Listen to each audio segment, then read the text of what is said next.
We will now try to download a new version of the software and install that.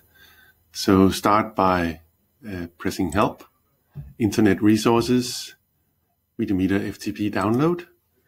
You will now get directly onto the Videometer FTP server, and you can go to Software, Videometer Lab, and choose the latest release here, 3.8.14.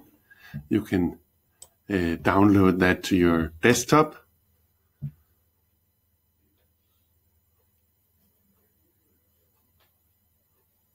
can take a little time. It's about 200 megabytes. And after you have put it on your desktop, you will be able to close the Videometer Lab application and then execute the installation file and answer the questions during installation. You should accept all of the options to get a successful install.